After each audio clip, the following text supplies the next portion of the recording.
Aquí están las 3 vasculitis. Yo solamente voy a hablar de Wegener. Recordar que son vasculitis de pequeños vasos, a diferencia de la arteritis de Takayasu, que es una vasculitis de grandes vasos.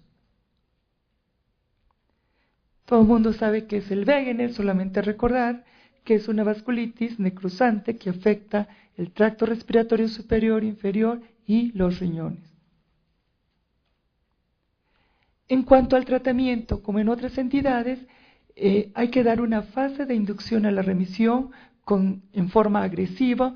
El estándar para esto es glucocorticoides más ciclofosfamida, sigue siendo la terapia estándar de oro. Y seguido, cuando se logró la remisión, que se logra entre 3 y 6 meses, cambiar a inmunosupresores con menos efectos adversos, como son azatioprina o metrotexate. Y esta fase se le llama fase de mantenimiento.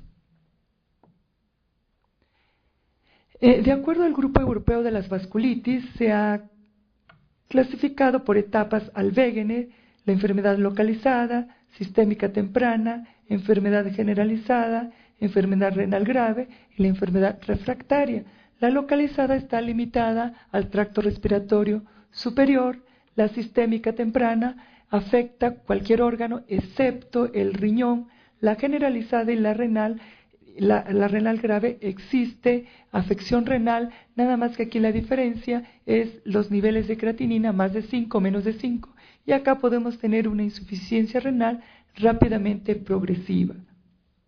Aquí tenemos que en la fase localizada se puede indicar monoterapia, glucocorticoides, metrotexate o azatioprina. En la forma sistémica temprana, glucocorticoides más ciclofosfamida. En forma alterna, metrotexate o glucocorticoides. En la forma generalizada, ciclofosfamida más glucocorticoides. En la renal grave, donde podemos tener una insuficiencia renal rápidamente progresiva o incluso hemorragia pulmonar, se indica la plasmaféresis. Si no hay respuesta, se puede dar gamma globulina intravenosa. En los casos refractarios hay que dar terapias biológicas. Aquí tenemos las recomendaciones para inducción a la remisión en Wegener, ciclofosfamida, tanto en pulsos como en vía oral, metrotexate para los casos que no está afectado el riñón, y la plasmaféresis cuando existe afección de insuficiencia renal rápidamente progresiva o hemorragia pulmonar.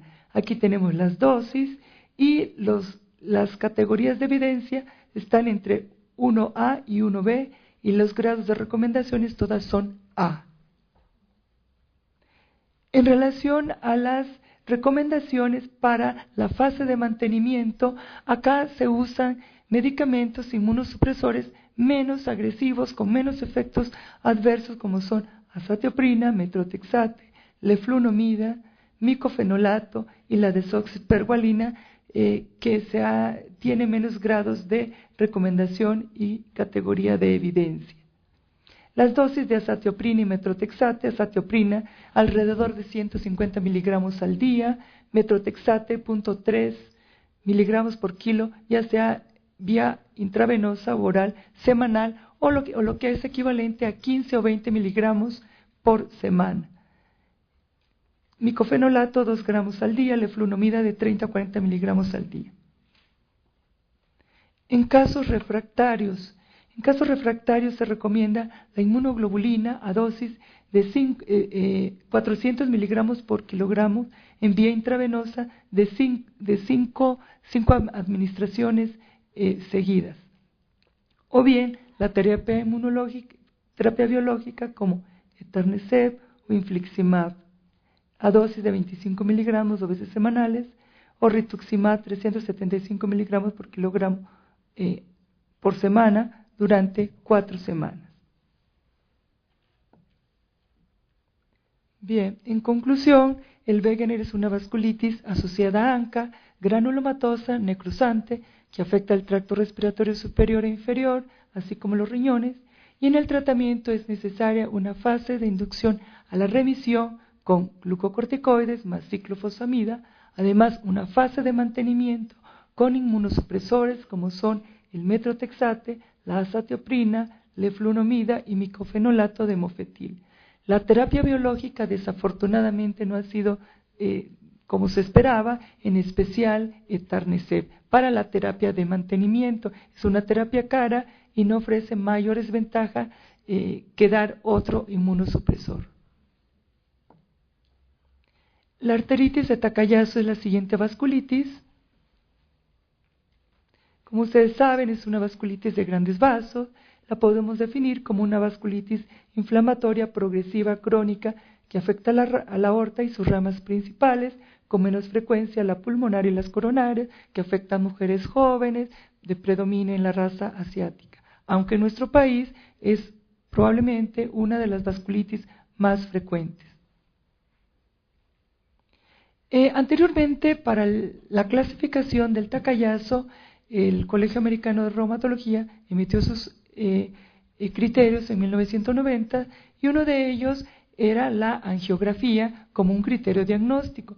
Actualmente ya existen otras técnicas o modalidades terapéuticas que nos pueden ayudar al diagnóstico del Takayasu sin que hagamos la arteriografía. No quiero decir que haya dejado de ser el estándar de oro, nada más que tiene más efectos adversos, pero el ultrasonido puede ser de utilidad, en especial la angioresonancia y la angiotomografía son de mucha utilidad, sobre todo la angiotomografía, las 3D que son muy ilustrativas, estudios más recientes de PET con 18 fluorodeoxiglucosa, como en este caso, donde se está viendo la actividad inflamatoria del padecimiento y se puede hacer el seguimiento después de tratamiento que ve cómo disminuye la fase inflamatoria del padecimiento.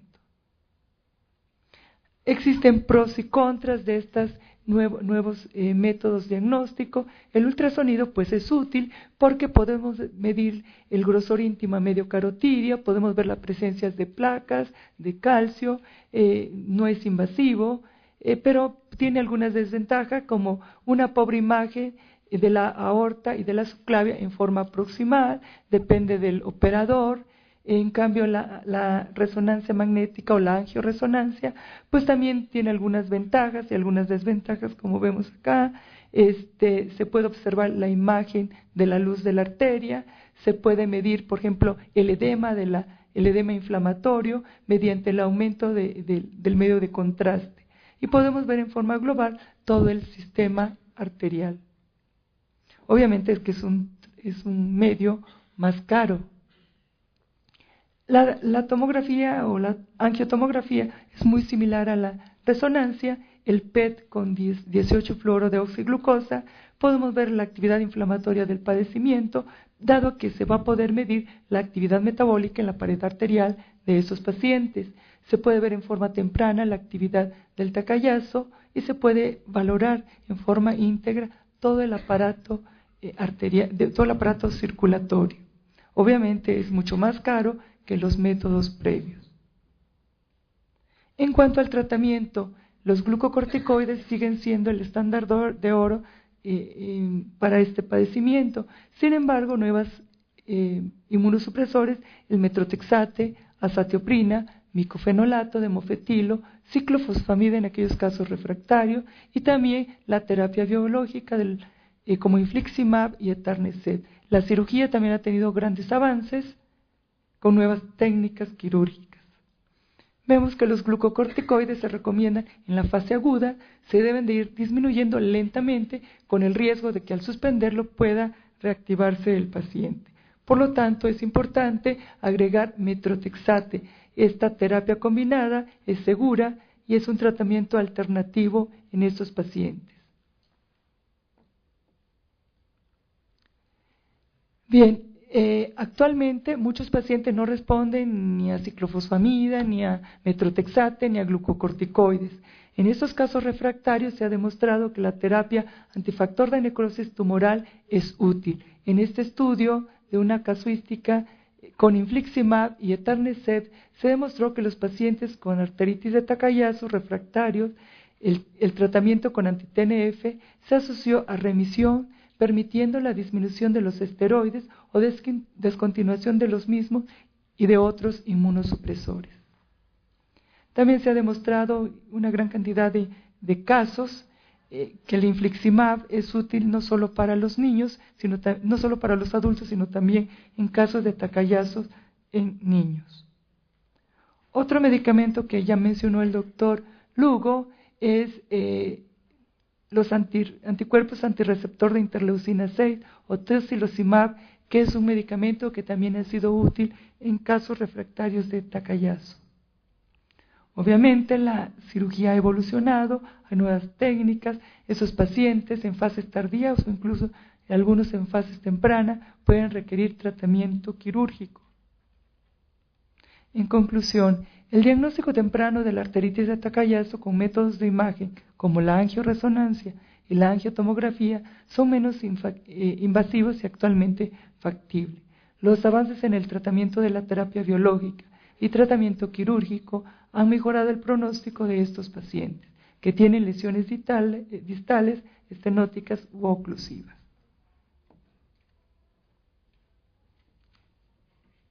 Bien, con esto es toda mi presentación. Les quiero dar las gracias.